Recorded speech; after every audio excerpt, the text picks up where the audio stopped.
అసెంబ్లీలో కాంగ్రెస్ పార్టీని హరీష్ రావు ఒక ఆట ఆడుకోవడంపై బీఆర్ఎస్ వర్కింగ్ ప్రెసిడెంట్ కేటీఆర్ హర్షం వ్యక్తం చేశారు.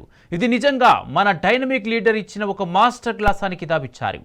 కేసీఆర్ గారి సమర్థవంతుడైన శిష్యుడి నుంచి కాంగ్రెస్ మంత్రులు ఎమ్మెల్యేలు అయిష్టంగా అయినా సరే ఇరిగేషన్ గురించి చాలా విషయాలు నేర్చుకున్నారని పేర్కొన్నారు. ఈ మేరకు హరీష్ రావును ట్యాగ్ చేస్తూ కేటీఆర్ ట్వీట్ చేశారు.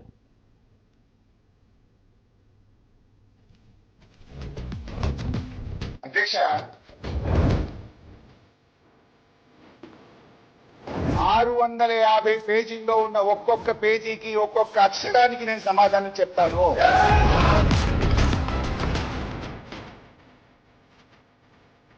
డబుల్ స్టాండర్డ్స్ అంటే ఇది కాంగ్రెస్ పార్టీకి మీకే వస్తుంది శ్రీధర్ బాబు గారు. 5 ఏళ్ళు అధికారంలో ఉంటే తమ్మిడి కట్టిన దగ్గర చక్కగా మట్టి ఎందుకు తవ్వలేదు అని అడుగుతా ఉన్నారు. 28 సార్లు ఇంటరప్షన్ అయింది సార్ నాకు. 28 సార్లు. ఉత్తమ్ గారు 8 సార్లు, వెంకటరెడ్డి గారు 2 సార్లు, శ్రీధర్ బాబు గారు 5 సార్లు, పొంగిరెడ్డి గారు 6 సార్లు, ముఖ్యమంత్రి గారు 2 సార్లు, I have answer for everything.